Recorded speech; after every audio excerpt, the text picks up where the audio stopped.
어제 우리 아이들 수능 잘 쳤나 모르겠어요.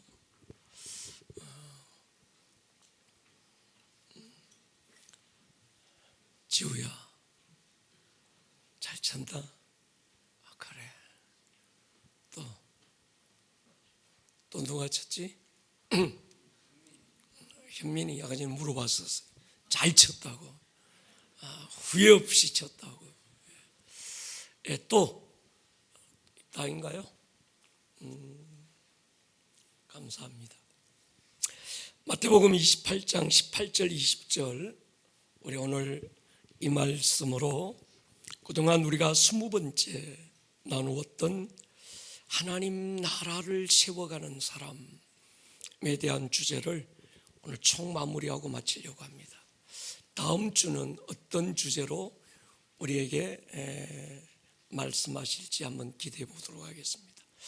준비됐습니까? 같이 읽을게요. 시작. 예수께서 나와 말씀하여 이르시되 하늘과 땅의 모든 권세를 내게 주셨으니 그러므로 너희는 가서 모든 민족을 제자로 삼아 아버지와 아들과 성령의 이름으로 세례를 베풀고 내가 너희에게 분부한 모든 것을 가르쳐 지키게 하라. 볼지어다 내가 세상 끝날까지 너희와 항상 함께 있으리라 하시니라. 아멘. 아멘. 이 볼륨을 조금만 더 키워주세요. 모니터를. 하나님의 말씀은 우리 인간의 언어, 또 우리 귀에 들려오는 소리와 다릅니다. 인간의 이 말 언어는 공기가 코로 들어가서 발성기관을 거쳐서 우리 성대를 떨게 만들어요. 그리고 나오는 소리들을 우리는 말 또는 소리 그렇게 말합니다. 근데 하나님의 말씀은 영이고 생명입니다. 그분의 말씀이 생명의 근원입니다. 만물이 그분의 말씀으로부터 시작됐고 또 그분 말씀 안에서 이루어지다가 돌아가게 됩니다. 하나님의 말씀은 공기의 떨림이 아니고 영이지요. 요한복음 6장 63절에 내 말이 영이요 생명이다. 육은 무익하다. 살리는 것은 영이다. 이렇게 말했습니다. 오늘 이 밤에 주님의 말씀이 저와 여러분을 살리는 음성으로 다가오기를 축복합니다. 그분의 말씀은 창조의 능력이고 그분의 말씀은 치유의 능력이고 회복의 권능입니다. 우리는 한 20주간 종교와 신앙을 구분해 왔었습니다.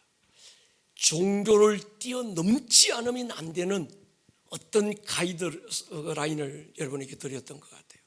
여러분, 종교와 신앙의 차이가 뭘까요? 주체의 차이입니다.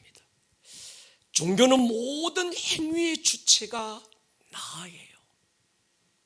내 열심, 내 노력, 내 지극정성, 내 수양, 내 절제, 내 인내, 이것이 나의 나됨을 결정합니다. 그런데 신앙은 그러지 않습니다. 신앙의 주체는 하나님인 거죠. 신앙은 나의 열심보다 하나님의 열심이 나됨을 결정합니다. 종교는 네가 노력하고 애써서 하늘까지 한번 올라와 봐라.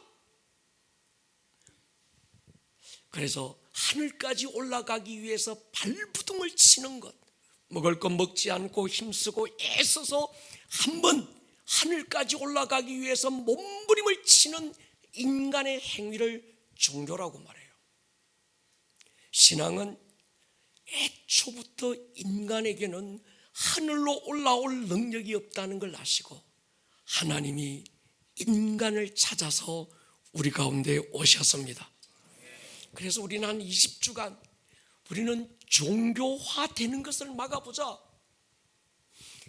종교꾼이 아니고 종교놀이가 아니고 종교의식을 뛰어넘어야 된다. 한 20주간. 왜요? 화석화된 종교에는 생명이 없습니다. 박제된 공룡은 아무런 의미가 없습니다. 종교는 교리가 있고 의식이 있지만 그 안에 생명이 없어요. 그래서 예수님은 당시에 이 땅에 오셔서 모든 종교와 종교 의식을 거부하셨습니다. 화석화된 종교를 깨뜨리시고 익숙한 종교인들을 책망하셨어요. 예수님이 가난하고 힘없고 연약한 그들에게는 한없는 따뜻함과 자비로움으로 다가가시는데 유독 한 종류의 사람에게만은 아주 냉혹하고 아주 막 살벌하고 무서운 분으로 다가오셨어요. 여러분, 사복음서를 자세히 보면요, 사두개인과 바리새인들이라고 하는 이 종교에 익숙하고 종교에 갇혀 있는 종교의 영에 생포된 그들에 대해서는 주님이 자비가 없습니다. 그런데 반대로 의지할 곳 없고 연약하고 스스로의 힘마저 가눌 수 없는 어떤 그런 연약한 자들에게는 주님도 한없이 키낮은 모습으로 다가가셔서 그들의 아픔에 공감하시고 만져주시고 위로하시고. 종교꾼들은요, 써야 되는 탈이 있는 거예요. 가면이 있는 겁니다.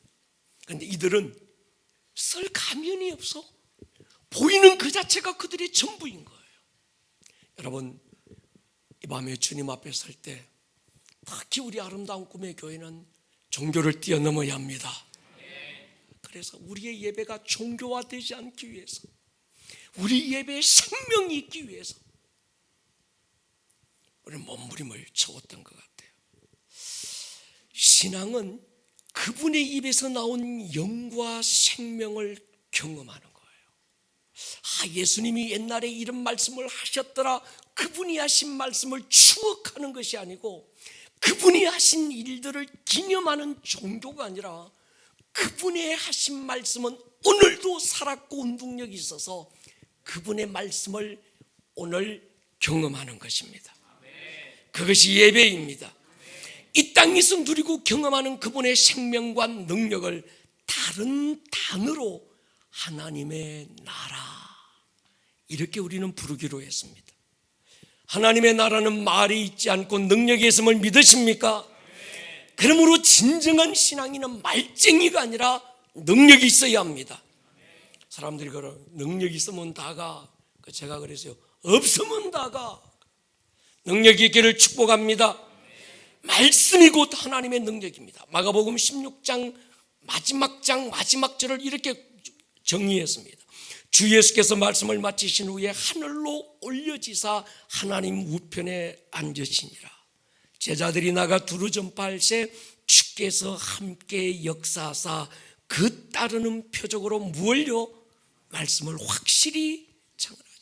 말쟁이가 되는 게 아니라 그 말이 하나님으로부터 왔다는 걸, 그들이 믿는 믿음이 하나님이 주신 믿음이라는 걸 따르는 표적을 통해서 증거해 주신 거예요. 따르는 표적이 뭡니까? 17절 18절이죠. 믿는 자들에게 이런 표적이 따르니 내 이름으로 귀신 쫓고 새방언 말하고 뱀을 집어올리고 무슨 독을 마실지라도 해를 받지 않고 병든 사람에게 손을 얹은 적 나으리라. 여러분, 그 말씀이 하나님으로부터 온 말씀, 영이요 생명 있는 말씀이라는 것을 주님은 그냥 말로만 증거한 게 아니라 그 말씀에 따르는 표적을 통해서 확실하게 증거해 주셨는데, 따르는 표적이 뭔가 하면 내 이름으로 귀신을 쫓아내고, 여러분 귀신 쫓아야 합니다. 그게 어떤 사람의 힘이 아니라 말씀을 확실히 보증하는 하나님의 능력이어야 합니다. 어떤 사람들은 귀신 쫓으면 또 이단이라고. 여러분, 안 쫓으면 이단입니다. 아멘입니까? 그 말쟁이들인 거예요. 주님이 하라시면 하라시는 대로 하는 게 이단입니까? 하라고 하는데도 하라는 대로 안 하는 게 이단입니까? 안 하는 게 이단입니다. 아멘입니까? 이게 뭔가 2단 3단, 이게 사람들이 구분을 잘 못하는 것 같아요. 주께서 내 이름으로 귀신을 쫓아내라 했으면 하는 거예요. 그것이 인간의 어떤 힘이 아니라 주께서 함께 역사하사 따르는 표적으로 말씀을 확실히 증거하셨다고 한다면, 오늘 저와 여러분들의 입에서 나오는 주님의 말씀이 영이요 생명이라면, 종교꾼들이 말하는 어떤 종교적 언어가 아니고 종교 유희가 아니고 하나님의 생명 있는 영이요 말씀이라고 한다면, 그 말씀은 주께서 함께 역사하사 따르는 표적이 있어야 합니다. 오늘 이 밤에 그 표적이 경험되기를 축복합니다. 우리 주님 말씀했어요. 성령으로 귀신을 쫓는 것이면 하나님의 나라가 너희 안에 임하였느니라. 귀신은 그냥 떠나가지 않습니다. 주의 나라가 임했다는 분명한 증거인 줄로 믿습니다. 여러분, 하나님 나라 킹덤에 대해서 오랫동안 우리가 여기까지 나누어 왔어요. 처음에는 저게 도대체 무슨 말인지 이해할 수 없었지만 조금씩 귀에 들리기 시작했고 우리는 감을 잡아가기 시작했습니다. 그래서 우리가 토요일 날 중보기도 시간에 제가 뭘 보고 하는가 하면, 우리 집사님들, 평신도 집사님들이 예배를 같이 하다가 막 선포할 때 그분들의 선포를 들어보면, 야, 이분들이 하나님의 나라에 대해서 뭔가 이제 감을 잡기 시작하셨구나. 할렐루야. 그것이 감이 잡지 않고는 그런 용어가 나올 수가 없고 그런 담대함이 나올 수 없는 거예요. 그러나 아직 감이 잘 안 왔어도 괜찮습니다. 앞으로 더 명백해질 줄로 믿습니다. 예수님 제자들도 그랬어요. 3년 동안 예수님에게 직접 하나님 나라의 복음을 듣고 배웠는데도 그들은 여전히 자기 킹덤 세우려고 애를 쓰고 하나님의 나라에 대한 이해가 그들에게 없었어요. 엉뚱한 소리하고 위로가 되잖아요. 할렐루야.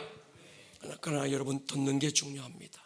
그들이 듣고 배웠던 것이 당시에는 이해가 되지 않았지만 성령이 오시면서 들었던 말씀이 깨달아지기 시작하고 배웠던 말씀이 생각나기 시작하고, 아하, 그때 들었던 말씀이 바로 이 말씀이구나 알아가기 시작하는 거예요. 그러니까 여러분, 저 말이 도대체 뭔 말이고 잘 모르셔도 계속 들을 수 있기를 축복합니다. 믿음은 들음에서 나고 들었던 말씀이 우리 안에 능력이 될 줄로 믿습니다. 그런데 듣지 못하면 기회도 없습니다. 제가 보니까 그러더라고요. 일반적으로 다 그렇다는 거 아닙니다. 어떤 분은 막 급하게 내려오는 분도 있는데, 어떤 분은 머리에 있던 지식이, 들었던 머리에 있던 그 말씀이 가슴으로 내려오는 데는 시간차가 있더라고요. 사람마다. 어떤 사람은 오래 걸리기도 하고, 어떤 사람은 성령님께서 막 급할 때는 바로 이게 막 내려오기도 하고. 근데 머리에 없는 게 내려오지는 않습니다. 아멘입니까? 자꾸 들으시기를 축복합니다. 중요한 건 가야 될 하나님 나라만이 아니라 우리 삶 가운데 임해야 되는 하나님의 나라를 복음서에서, 사도행전에서 집중적으로 말씀하고 있다는 걸 우리는 알았습니다. 우리 삶 가운데 임해야 될 하나님의 나라를 우리는 다른 말로 부르심이라고도 이해했습니다.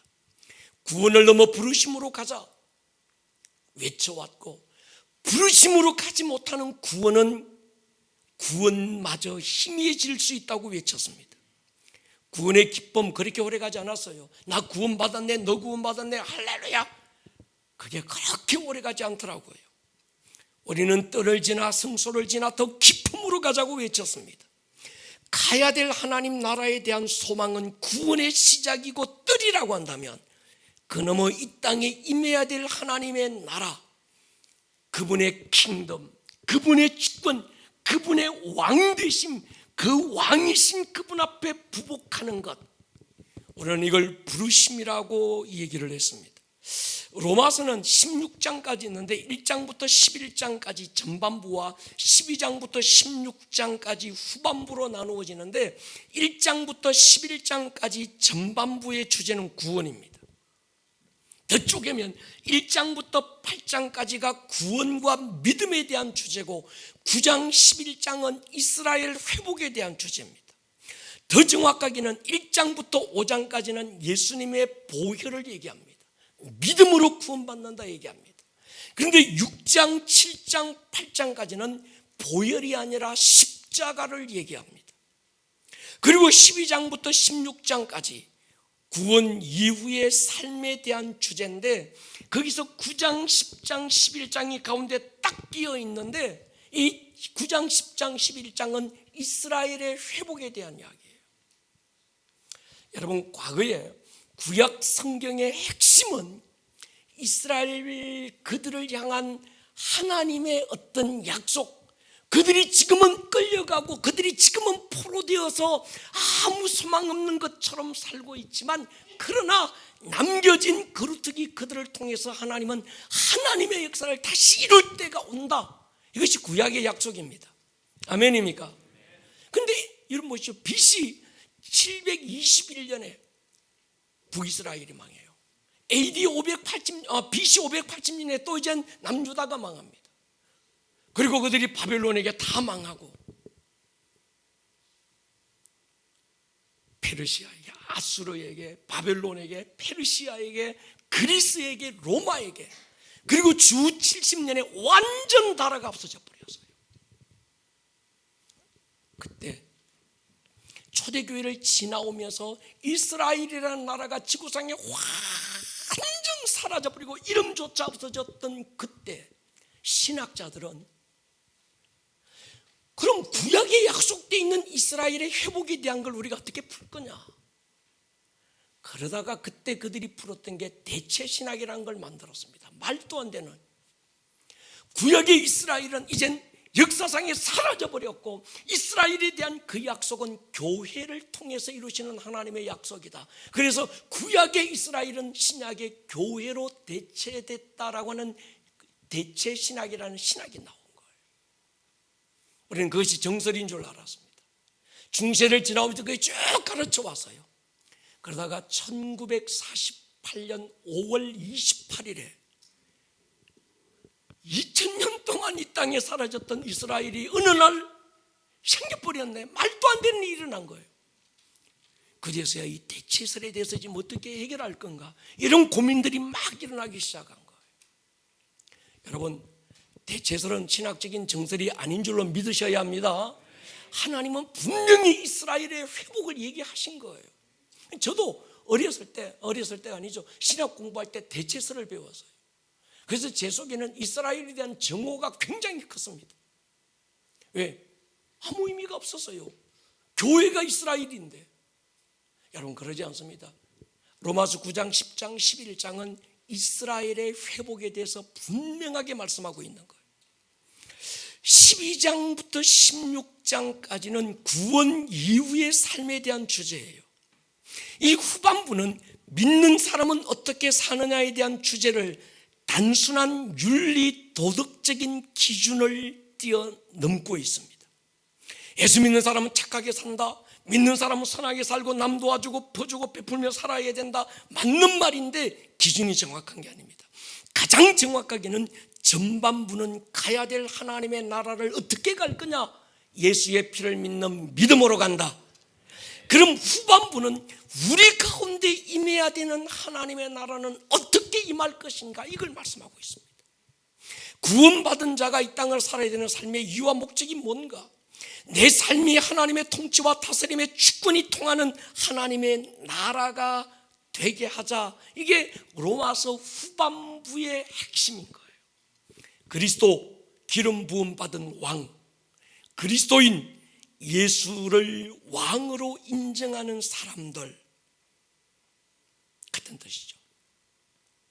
하나님이 구원받은 나 바로 천국으로 데려가지 않고 이 땅에 남겨두어 오늘을 살게 하는 이유, 그 공부하게 만들고 그 직장 다니게 만들고 그 사업하게 하고 그 어떤 그 자리에 나를 앉힌 이유 있다는 거예요.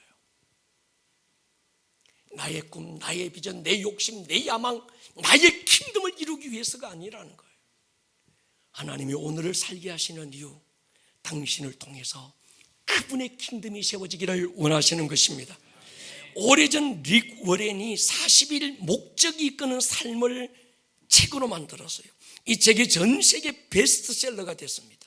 그 다음에 이분이 만든 책이 목적이 이끄는 교회였습니다. 목적이 이끄는 인생을 살고 있는 사람이 있는가 하면 그때마다 수단이 이끄는 인생이 있다는 거예요. 목적 없이 사는 그리스도인들이 많다는 얘기입니다. 그리스도인이 살아야 되는 삶의 이유가 뭔지, 그저 막연하게 가야 될 천국, 다시 오실 주님, 그것만 기다리고 하루하루를 견디고 모질게 그저 인내하고 십자가 바라보고 끝까지 참는 게 그리스도인의 삶의 전부인가, 이 얘기였습니다. 많은 사람들이 그걸 몰라요. 왜 모를까? 안 가르쳐 준 겁니다. 가야 될 하나님 나라 천국만 고대하고 다시 오실 예수님만 고대하고 사는 것이 믿음으로 살아가는 그리스도인의 삶의 목적은 아니라는 거예요. 그것만이 전부라고 한다면 주님은 우리를 아멘 할렐루야 믿습니다, 그래 알았어, 바로 천국으로 옮겨버려야 합니다. 그게 가장 큰 복입니다. 하루를 더 살면 사는 것만큼 저주고 그건 형벌입니다. 왜요? 그 좋은 천국 놔두고 왜 이 땅에서 왜 하루를 더 살아요? 아멘입니까? 여러분, 목적이 이끄는 교회가 있어요. 구원받은 사람들끼리 모여서 쎄쎄쎄 아침바람 찬바람에 뭐 떡볶이 먹고, 그게 교회 목적이 아니라는 겁니다. 교회 목적, 하나님께서 아름다운 꿈의 교회를 이 땅 가운데 인천 논현동에 세우신 이유가 뭘까? 이 교회에 여러분들을 한 사람 한 사람 한 멤버십으로 불러 모으신 이유가 뭔가? 목적을 알고 그 목적과 부르심이 이끌어가는 교회가 있고, 쎄쎄쎄하고 떡볶이 먹고 그냥 노는 팥종 파티하는 교회가 있다는 거예요. 우리는 목적이 이끄는 교회가 되어야 합니다. 부르심이 이끄는 교회가 되기를 축복합니다. 오늘 젊은 다음 세대가 교회를 떠나는 이유가 이겁니다. 부모 세대처럼 없고 힘들고 어렵게 살던 때는 여러분 천국에 대한 소망이 복음이 됐습니다. 오늘 힘들고 어렵지만 그래도 다시 오실 주님 기다리는 소망 하나로 오늘의 어려움을 이겨내보자, 그분들에게는 복음이 돼서 그 모든 현실의 어려움을 돌파했어요. 여러분, 지금 청년 세대는요, 먹고 사는 게 힘들지 않아요. 천국은 맨션입니다. 얘들은 펜트하우스 살아요. 그러니까 야, 천국 바라보고 오늘 좀 더 견디자, 이게 복음이 안 되는 겁니다. 소망이 안 되는 거예요. 배고픔의 서러움을 모르는 이들에게 가야 될 천국은 더 이상 복음이 되지 않는 세대가 와버렸습니다. 저희 어렸을 때는 연필 한 자로 공책 한 권 더 받으려고 성경 암송 얼마나 열심히 했는지 모릅니다. 사탕 몇 개 더 들려고 억지로 친구 때려서 막 교회 데리고 가고 야단짓을 했습니다. 근데 오늘 다음 세대는 사탕 몇 개가 안 필요해요. 공책 몇 권이 안 필요합니다. 이들에게 교회 와야 되는 이유를 주어야 되는데 그 이유가 여전히 그저 천국만 바라보게 하고 있으니까 얘들 교회 안 오는 거예요. 명분이 안 쓰는 겁니다. 흔들 깃발 손에 쥐어주고 외쳐야 될 구호를 가슴에 담아 주어야 되는 교회가 없는 거예요. 그러니까 뭐라고 하는가, 뭐 교회 다니나 안 다니나, 믿는 사람이나 안 믿는 사람이나 똑같이 잘 먹고 잘 살기 위해서 공부 열심히 하래. 공부 열심히 안 해도 먹고 살아요, 얘들. 아끼고 모아서 악착같이 돈 벌고 모아라. 그래야 될 이유가 별로 없어요. 요즘 세대는요, 앞으로 더 합니다. 잔소리인 거죠. 이들에게 필요한 건요, 가야 될 천국에 대한 소망이 아니라 오늘 그들의 삶에 임할 하나님 나라에 대한 열정을 심어줘야 돼요. 아멘입니까? 여러분, 공부를 해도 해야 되는 이유, 돈을 벌고 직장을 다니고 사업을 해야 되는 분명한 이유를 그들에게 던져주어야 되는 거예요. 이들에게 필요한 건 가야 될 천국에 대한 소망이 아니라 오늘 그들의 삶에 임할 하나님 나라에 대한 열정, 이게 필요한 거예요. 제 세대는 모으는 목회였어요. 모으는 교회, 모이는 교회. 여러분 이제는요 보내는 교회여야 합니다. 보내는 목회로 패러다임을 전환해야 합니다. 교회 안에서 써먹기 좋은 일꾼으로 만들어서는 더 이상 우리의 다음 세대 이 아이들이 교회에 남아있지 않습니다. 그들에게 세상으로 다시 나가서 네 직장에, 네 학교에, 네가 맡은 그 자리에서 최선을 다하고 살아야 되는 이유를 그들에게 주어야 되는 거예요. 아멘입니까? 그리스도인으로 오늘을 산다는 건 내가 사는 오늘의 삶에 그리스도가 왕이 되게 한다는 의미입니다. 이 패러다임의 전환, 시각의 전환, 신앙의 총체적인 방향의 전환을 우리는 금요철야 때 하나님 나라 킹덤에 대해서 그걸 세웠던 다윗에 대해서 우리 주일날 약 5개월을 그렇게 달려왔습니다. 여러분 하나님의 나라가 임하는 삶을 살아내기 위해서 우리가 가장 먼저 바꿔야 될 관점이 있다고 말씀드렸어요. 세상에 대한 신앙의 관점입니다. 지금까지 그리스도인이 바라보는 세상은 썩었고 부패해서 더 이상 소망이 없다. 그래서 주님이 다시 오실 때 종이 조각처럼 말아서 불태우는 불쏘시개로 이 세상을 쓸 뿐이다. 이 세상은 총체적으로 썩었다. 아무런 소망이 없다. 세상을 던져라 이렇게 가르쳤습니다. 여러분 잘못된 생각은 아니죠. 성경은 또 그렇게 말씀하고 있습니다. 그러나 성경이 말씀하고 있는 세상에 대한 다른 관점도 있었어요.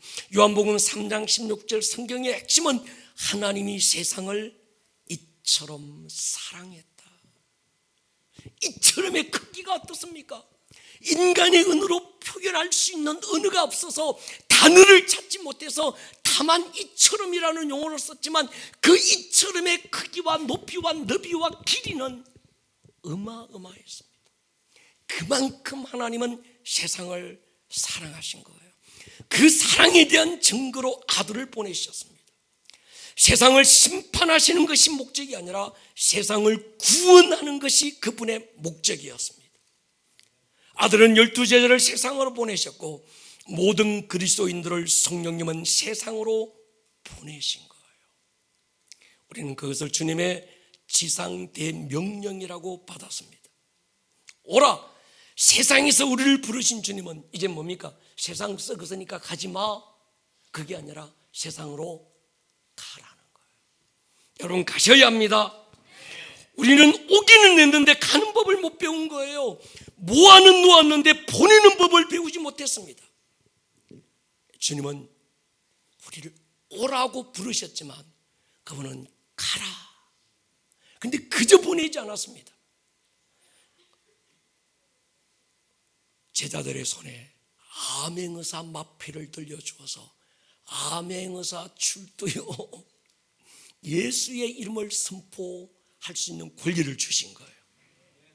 그 마패를 통해서 그들이 전하는 말이 그냥 인간의 소리가 아니고 공기의 떨림이 아니라 하나님의 말씀 영이요 생명인 것을 따르는 표적을 통하여 보이셨습니다. 아멘입니까? 그리스도인은 가야 될 천국에 대한 소망, 믿음, 사랑 가져야 됩니다. 그러나 오늘 우리의 삶에 대한 소망과 믿음과 사랑도 가져야 합니다. 여러분 세상 사랑하십시오. 세상의 것을 사랑하고 가치를 사랑하라는 게 아닙니다.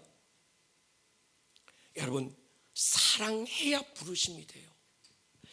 사랑이 없는 부르심은요 증오가 되고요, 사랑이 없는 보내심은 거기서 또 다른 어떤 칼부림이 나는 거예요. 공격의 대상이 되는 거예요. 품을 수가 없는 거지. 여러분의 삶의 현장을 사랑하시기를 축복합니다. 나의 부르심의 자리, 오늘 내가 서 있는 그 자리예요. 학생들은 여러분들이 앉아있는 그 학교의 그 자리가 여러분의 부르심의 자리고, 여러분 직장의 그 자리가 여러분의 부르심의 현장인 길을 아시기를 축복합니다. 그러면 학교를 사랑해야 합니다.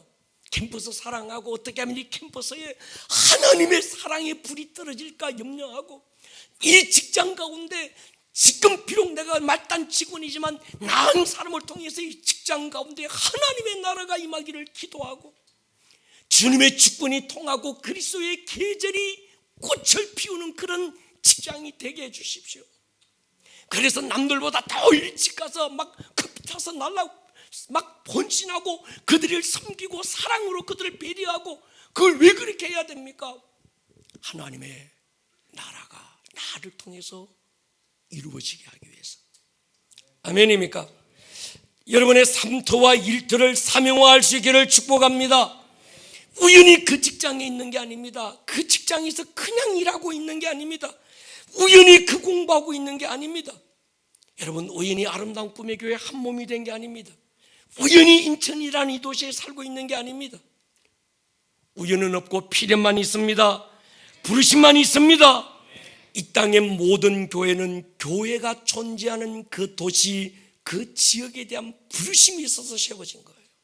에클레시아, 하나님의 킹덤을 세우는 자. 우리 교회는 에덴이 여호와의 시티였던 것처럼 인천이 여호와의 시티가 되게 하는 거예요. 그것이 마태복음 16장에서 주님이 처음 교회를 언급하신 이유입니다. 가이사랴 빌립보라는 황제 가이사의 도시에서 주님은 이렇게 물었습니다. 너희는 나를 누구라 하느냐? 사람들은 나를 누구라고 하느냐? 주는 그리스도시요, 주는 그리스도, 주는 기름 부음 받은 왕입니다. 당신이 이 도시의 황제입니다. 그때 주님은 그래, 네 구원받았다, 구원을 말씀하신 게 아니라 내가 네 위에 내 교회를 세울 것이다. 아멘입니까? 그 교회가 음부의 권세를 박살내고 하늘의 문을 열고 하나님의 나라가 그 도시 가운데 임하게 하는 사명을 주겠다는 거예요. 아멘입니까?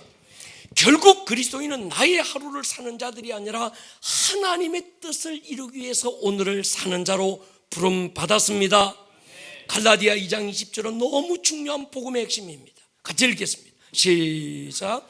내가 그리스도와 함께 십자가에 못 박혔나니 그런즉 이제는 내가 사는 것이 아니요 오직 내 안에 그리스도께서 사시는 것이라.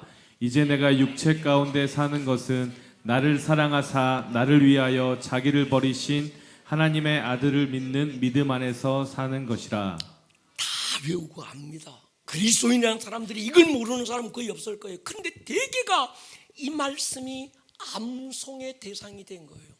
이 말씀은 추상적이고 이 말씀은 그저 지식적이고 교리적이 된 거예요.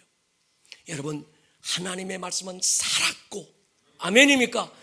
영이고, 할렐루야! 그 말씀은 오늘도 실제라는 거예요. 여러분, 내가 예수와 함께 죽었다는 분명한 경험이 필요합니다. 예수 믿고 내 집사인데요, 내 장로인데요, 그런데도 예수 믿고 예수와 함께 나를 십자가에 못 박은 사건이 없어, 경험이 없어, 이론이야, 암송 요절이야, 이러니까 문제가 오는 거예요. 복음이 좋은 소식인 줄 믿습니까? 지금까지는 마귀가 통치하고 내가 주인 되어 다스렸던 인생에서 이젠 그분이 왕이 되어 통치하고 다스린다는 소식, 이게 굿뉴스죠. 하나님의 나라, 킹덤 오브 헤븐, 헤븐 오브 킹덤. 교회와 성도는 하나님의 킹덤을 세우는 빌드로 부름을 받았습니다. 가야 될 하나님의 나라, 천국과 분리되지 않는 것처럼 구원과 이 땅에 임할 하나님의 나라는 분리되지 않습니다. 구원받은 자, 가야 될 천국이 내 의지, 내 힘으로 얻은 것이 아니라 은혜로 얻은 자들은 이제 이 땅에 주님의 나라가 오게 하는 대로를 여는 자가 되어야 되는 거예요. 하늘의 문을 여는 자가 되기를 축복합니다. 하나님 나라는 능력이 있음을 믿습니까? 이 말은 그리스도인의 말에, 인격에 하나님의 능력이 나타나야 된다는 거예요. 내 말에 내 생각, 욕심, 인간의 감정이 나타나는 게 아니라 그분의 생각이 나타나고 그분의 뜻이 성공되고 그분의 감정과 의지가 나를 통해서 나타나야 합니다. 그래서 바울은 고린도서 2장에서 이렇게 말합니다. 내 말과 전도함이 설득력 있는 지혜가 아니고 성령의 나타남과 능력으로 하여 너희 믿음이 사람의 지혜에 있지 않고 하나님의 능력에 있게 했다. 사람의 지혜에 있는 믿음이 있고 하나님의 능력에 있는 믿음이 있습니다. 동의하십니까? 성령의 나타남으로 믿어지는 믿음이 있고 내 의지, 내 감정으로 믿어보려고 발버둥치는 믿음이 있는 거예요. 빌립보 1장 보십시오. 나의 간절한 기대와 소망을 따라 아무 일이든지 부끄러워하지 아니하고 지금도 전과 같이 온전히 담대하여 살든지 죽든지 내 몸에서 누가요? 그리스도가. 내게 사는 것이 누구요? 그리스도니. 죽는 것도 유익함이라. 이 말씀을 받을 만한 믿음이 되기를 축복해요. 차고도 아름다운 꿈의 교회는 이 말씀을 받을 만한 믿음으로 자라야 합니다. 이 말씀에 동의가 될 수 있기를 축복합니다. 우리는 자주 이런 말을 해요. 목사님, 내 생각에는요, 나는요. 여러분, 여기서 나라고 하는 건 어려서부터 부모로부터 친구들로부터 아니면 학교에서 배운 것으로 만들어진 세계관, 또 하나는 경험을 통해서 내가 된 또 하나의 가치관이 모여서 내 생각이 된 거예요. 이해가 되십니까? 아니, 내 생각에는요, 내 안에서 만들어진 내 생각은 학교에서 배운 세계관, 경험을 통해서 만들어진 가치관이 짬뽕이 되면서 내 생각이 만들어진 거예요. 사람마다 가치관이 다르고 배운 세계관이 다르니까 사람마다 생각이 다른 겁니다. 이해가 되십니까? 그런데 여러분, 이걸 바꾸셔야 돼요. 이젠 그리스도 안에서, 예수 그리스도 밖에서 배우고 경험을 통해서 얻어진 세계관, 가치관, 그리스도 밖에 있던 것들, 세상에 있던 것들, 그리스도 안에서 나온 게 아니라 세상으로부터 만들어지고 얻은 것들이 내가 된, 내 생각이 된 내 생각을 빨리 포기하셔야 합니다. 할렐루야. 그리고 그리스도 안에서 만들어지고 배워진 말씀을 통해서 새롭게 만들어진 내 생각이 있어야 되는 거예요. 근데 예수 믿는데도, 교회 중직인데도 여전히 교회 밖에서, 성경 밖에서 하나님 없는 세계관과 가치관을 가지고 여전히 나로 살고 있는 거예요. 그러니까 이게 안 맞는 겁니다. 충돌하는 거예요. 고린도서 10장 보십시오.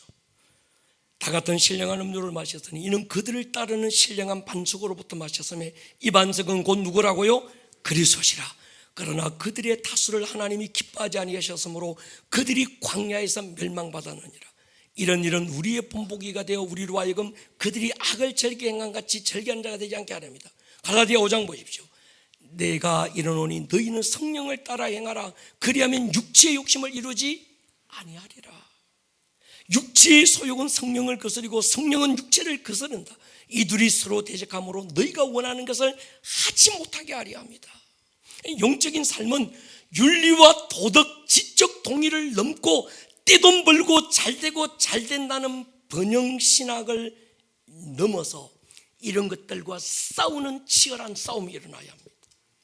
여러분, 우리가요, 그리스도 안에서 새로운 피조물이 되는 순간에 그리스도 밖에서 만들어졌던 가치관과 세계관이 우리는 바뀌어야 됩니다.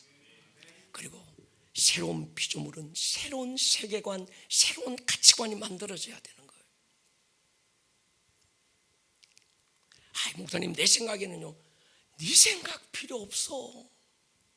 성경은 도대체 뭐라고 이 문제에 대해서 말씀하시는가? 이 부분을 가지고 고민하고 씨름하고 싸워서 이겨내는 사람이 잘 없는 거예요. 모양은 그리스도인이고 여전히 신앙생활하고 있는데 그 사람의 가치관이 달라지지 않았고 세계관이 달라지지 않는 거예요. 그러니까 어떤 삶의 방향이 안 달라지는 겁니다. 삶의 목적이 안 달라지는 거예요. 여러분, 오늘 밤에 바꿔지기를 축복합니다. 그게 하나님 나라에 대한 이야기였습니다. 하나님의 말씀은 영이기 때문에 우리 영의 말씀이 저장될 줄로 믿습니다. 마음, 카르디아, 하트라고 하는 이 단어, 우리 마음이라는 공간 안에 가득 찬 그분의 말씀이 가득 차 있어야 되는 거예요. 사람이 떡으로만 사는 게 아니라 하나님의 입에서 나오는 모든 말씀으로 산다. 사람은 떡으로 사는 육과 함께 말씀으로 사는 영혼이 있는 거예요. 육은 말씀이 필요 없고 영은 떡이 필요 없습니다. 아멘입니까? 영은 하나님의 말씀이 필요합니다. 말씀이 우리 영에 임하면 그 영은 살리는 영이기 때문에 우리의 영을 살립니다. 영이 살았다는 말은 그 말씀이 내 삶의 가치관이 되고 기준이 되고 그 말씀에 새로운 정렬이 일어나는 것을 말합니다. 누가복음 24장 한번 보십시오. 엠마오로 가던 두 제자가 이런 말을 주고받아요. 같이 읽을게요. 시작. 그들이 서로 말하되 길에서 우리에게 말씀하시고 우리에게 성경을 풀어주실 때에 우리 속에서 마음이 뜨겁지 아니하더냐 하고. 엠마오로 가던 두 제자가 주님 부활하신 모습으로 다른 모습으로 나타나서 주님과 함께 그 먼 길을 걸어가고 가면서 이런저런 주고받는 대화를 하면서도 주님이 누군지 몰랐어요. 나중에서야 그들이 깨닫니, 맞아, 우리가 그분과 대화할 때 그분의 말씀을 받을 때 우리의 마음이 뜨겁지 않더냐. 여러분, 마음이 뜨거워져야 돼요. 주님의 말씀은 우리 몸을 뜨겁게 하는 게 아닙니다. 여러분의 영혼을 뜨겁게 할 줄로 믿습니다. 우리도 주님 말씀, 그분의 살아있는 말씀 앞에 우리가 서면 그 말씀이 우리 안에 들어오면 그 말씀을 받을 때 내 마음이 막 뜨겁게 반응해야 되는 거예요. 아멘입니까? 몸이 뜨거워지면 갱년기라고 하는 거예요. 갑자기 더워요. 이 갱년기예요. 그러나 우리 마음이 뜨거워져야 합니다. 아멘입니까? 말씀에 반응하고 말씀을 믿는 것이 아니라 믿어지는 거예요. 그리스도인은 그래서 내 생각을 심고 거두는 사람이 아니고 말씀을 심고 말씀을 거두는 사람입니다. 종교와 신앙은 이렇게 다릅니다. 신앙은 말씀을 마음에 심고 말씀의 능력을 삶에 거둡니다. 하나님은 만월이 여김받지 않는 줄로 믿습니까? 심은 대로 거두는 줄 믿습니까? 내 삶에 왜 이런 열매를 맺어 살까요? 네가 그걸 심어서 그래. 왜 이런 염려가 있고 이런 두려움이 오고 왜 내 삶에 이런 어떤 문제가 찾아올까요? 심지 않은데 어떻게 거둡니까? 여러분, 다른 걸 거두려면 다른 걸 심으셔야 합니다. 생명을 심으면 생명이 또 다른 생명을 낳고, 아멘입니까? 또 다른 생명을 거두게 할 줄로 믿습니다. 말씀을 심으십시오. 말씀을 선포하시기를 축복합니다. 설교는 자기 생각을 말하는 게 아닙니다. 설교자의 생각과 사상과 이념을 말하는 게 설교가 아닙니다. 내 안에, 설교자 안에 심겨진 하나님의 말씀을 선포하는 거예요. 설교는 지적 동의가 아니고 일방적인 선포입니다. 설교를 어떻게 들어야 되는가? 데살로니가서 2장 보십시오. 시작. 이러므로 없나?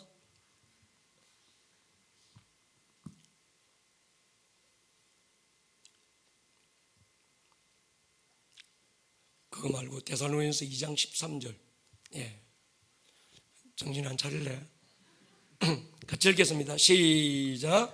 이러므로 우리가 하나님께 끊임없이 감사함은 너희가 우리에게 들은 바 하나님의 말씀을 받을 때에 사람의 말로 받지 아니하고 하나님의 말씀으로 받음이니 진실로 그러하도다. 이 말씀이 또한 너희 믿는 자 가운데서 역사하느니라.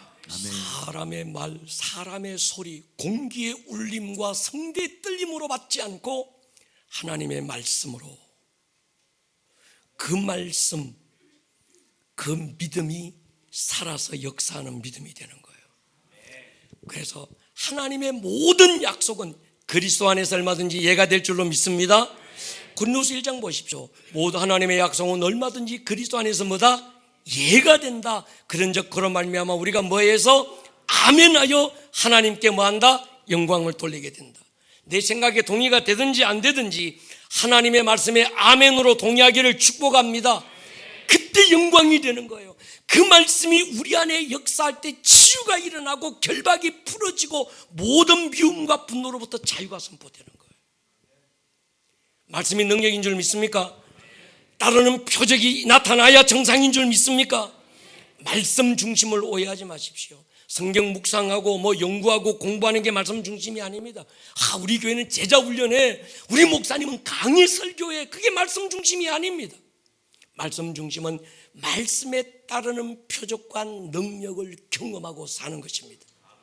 여러분, 가브리엘이 마리아 찾아와서 던진 일성이 있잖아요. 네게 아들이 있을 거야. 산이를 알지 못하는 내가 어떻게 아이를 가지겠습니까? 그때 천사가 하는 말이 뭡니까? 주의 말씀이 네게 임하시면 그 말씀에 넘치 못하심이 있겠느냐. 그때 마리아가 하는 고백이 뭐예요? 주의 계집종 둘레 말씀을 담는 바구니입니다. 말씀대로 내게 이루어 지사이다. 이 마리아의 고백이 다른 말로 아멘, 그런 거예요. 마리아는 장구하게 얘기했는데 주의 계집종입니다.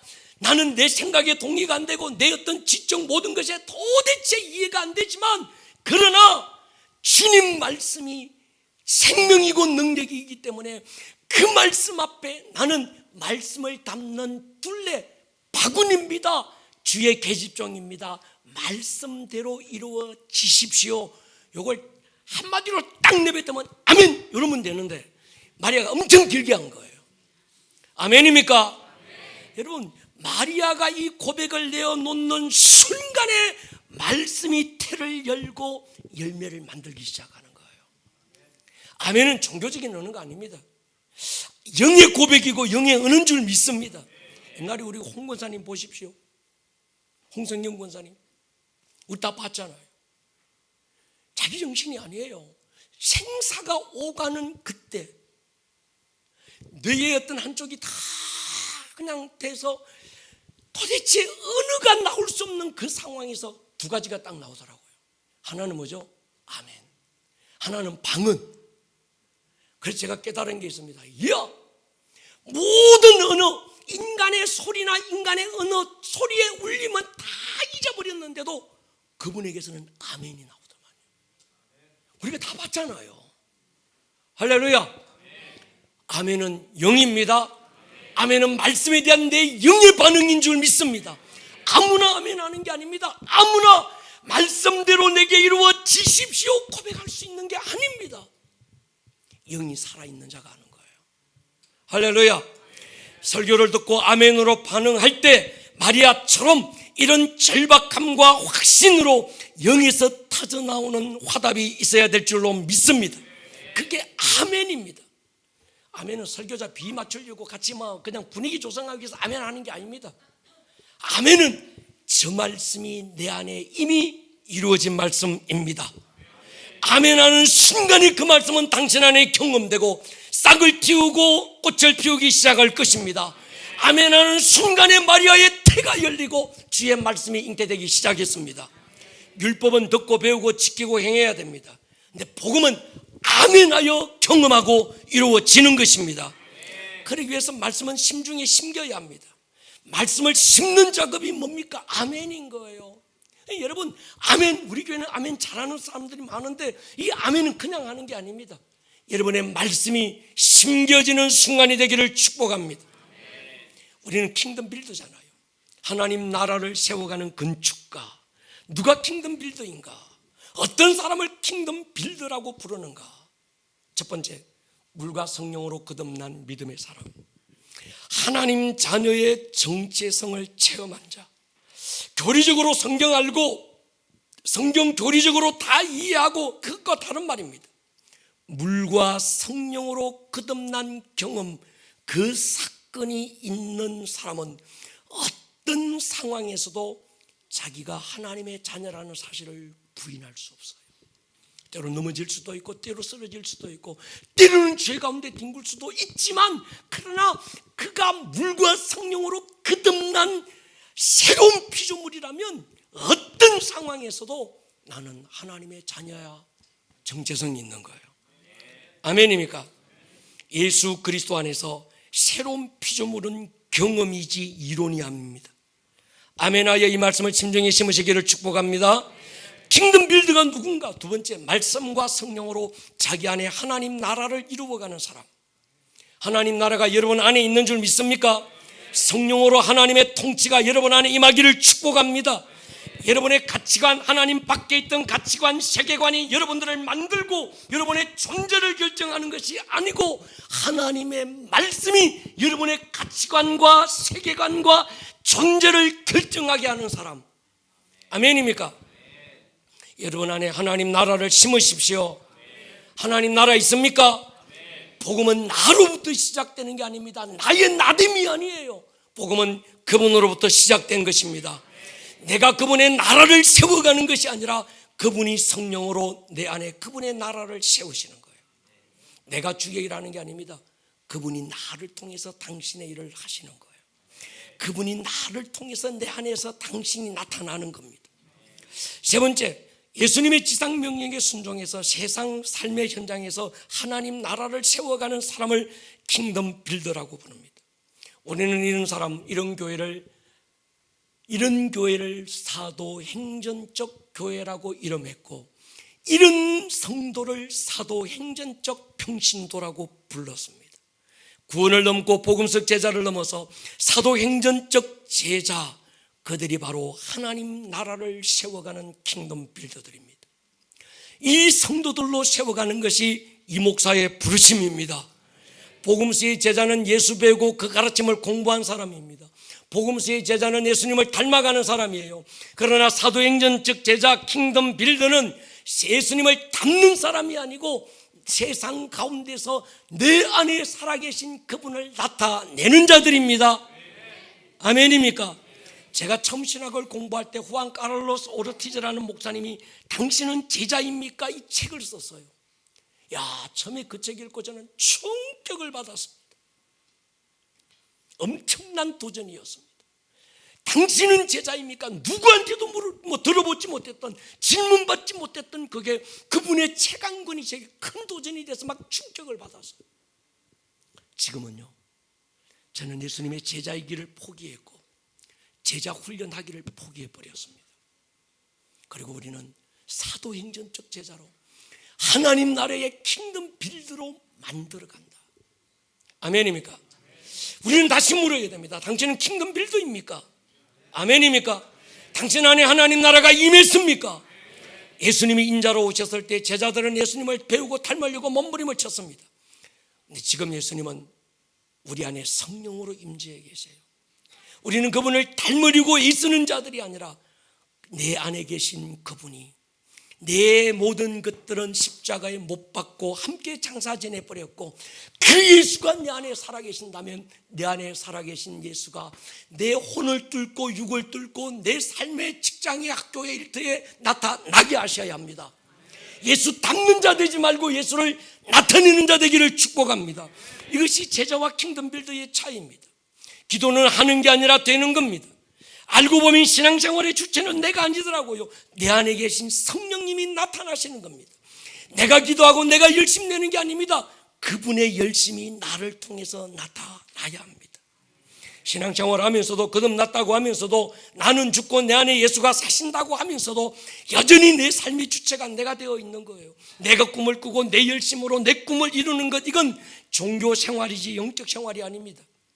우리는 존재를 바꾸어야지 인식을 바꾸는 자가 아닙니다. 아멘입니까? 과거에는 내가 이렇게 살았는데 말씀 말고 믿음 가지고 나니까 다르게 살아야지, 이렇게 살아야지가 아닙니다.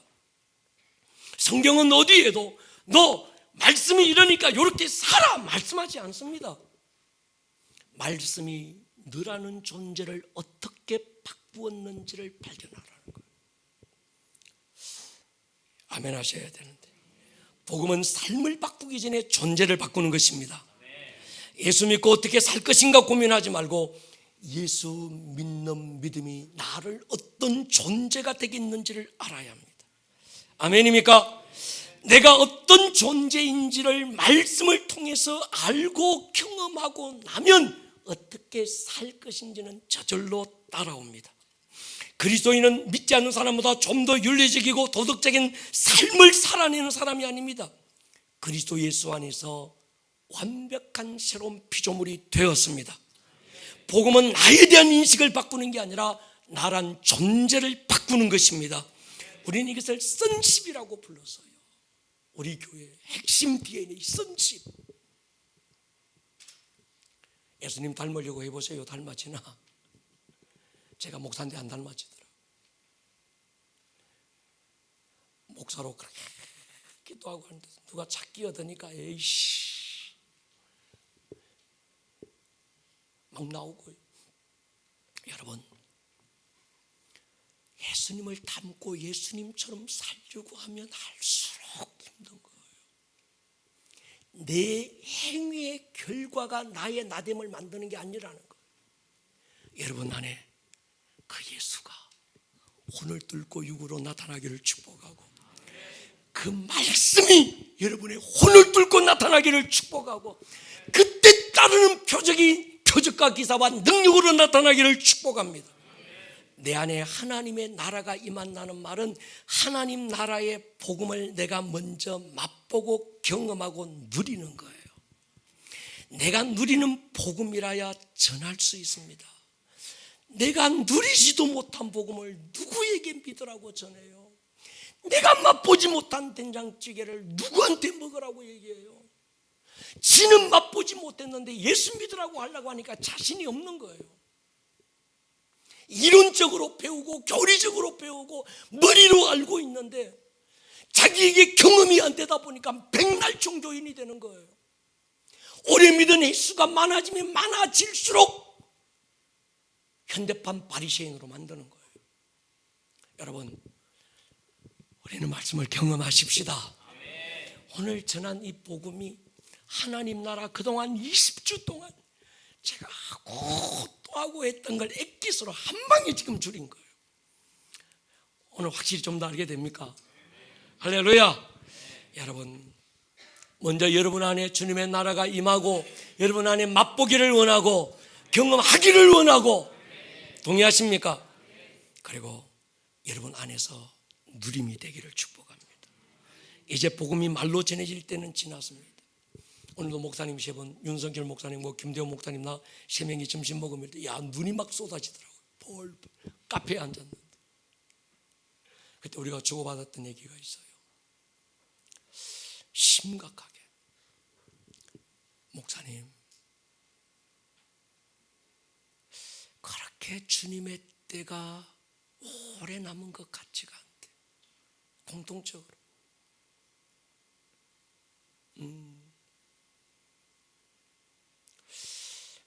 지금은 이삭 줍는 때라는 거예요. 이삭을.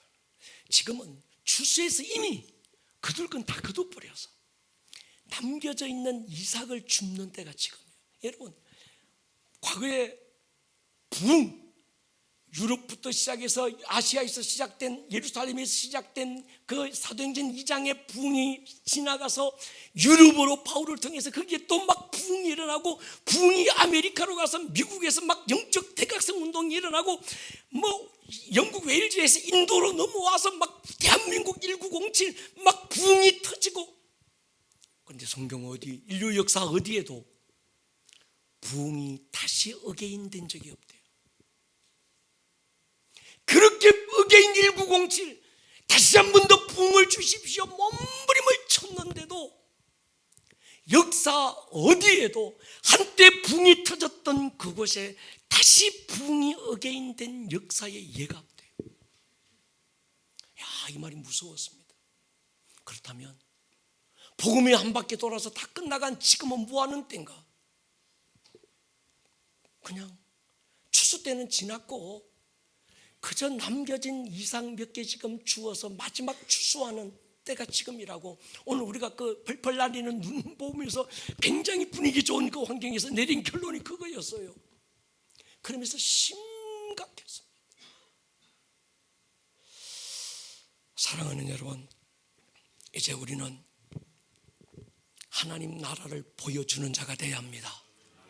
교회 안에서 보여주는 자가 되지 말고 여러분의 삶의 현장에서 보여주기를 축복합니다. 하나님의 나라는 이런 거야. 하나님의 나라는 이렇게 사는 거야. 내 안에 임한 하나님의 나라를 보여줘야 되는 거예요. 여러분의 눈빛에서, 표정에서, 말 한마디에서, 삶의 모든 섬김 속에서 이게 나타나야 돼요. 그래서 그들이 내 안에 경험되고 누리고 있는 하나님의 나라를 보고 그 하나님 나라로 들어오고 싶은 열망이 일어나게 해야 합니다. 이것이 우리 교회가 2023년 코로나가 끝나고 이 코로나 이후에부터 코로나 이때 정말 하나님께서 뭔가 새로운 시즌을 내년부터 열어가게 될 텐데, 내년부터 하나님께서 새로운 시즌을 열어가기 전에 준비되어야 되는 우리의 준비됨을 하나님께서 이렇게 해오신 거예요. 5개월간. 처음엔 저도 막막했습니다. 솔직히 무슨 말인지 모르겠고, 뭐 하나님이 하라고 하는데 그냥 뭐 하서 전하기는 전하는데 나도 뭔가 확신이 없고 이게 긴가민가 막 그랬는데, 갈수록 이게 선명해지고 분명해지고 확장되고 정렬되기 시작하면서 이게 하나님의 역사구나. 아멘입니까? 여러분의 이 아멘이 여러분 안에 명령이 되고 거부할 수 없는 왕의 음명이 되기를 축복합니다. 기도하십시다.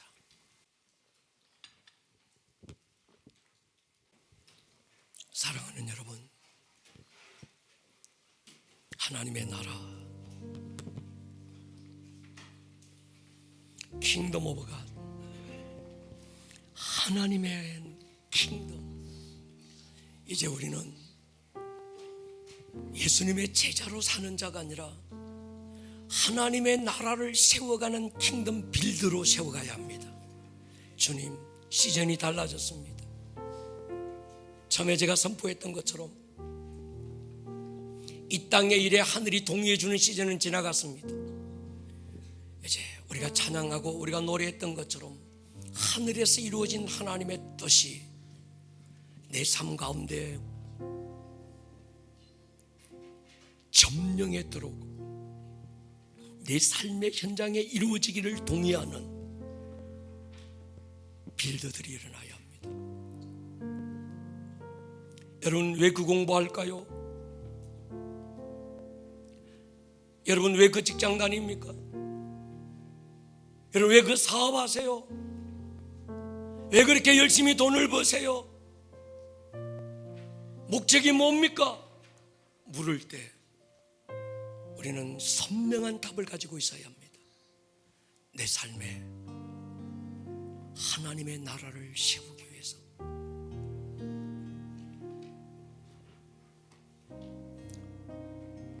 주님의 주권과 통치가 내 삶 가운데 세워지게 하기 위해서. 여러분의 삶의 자리가 여러분의 부르심의 자리입니다. 주님,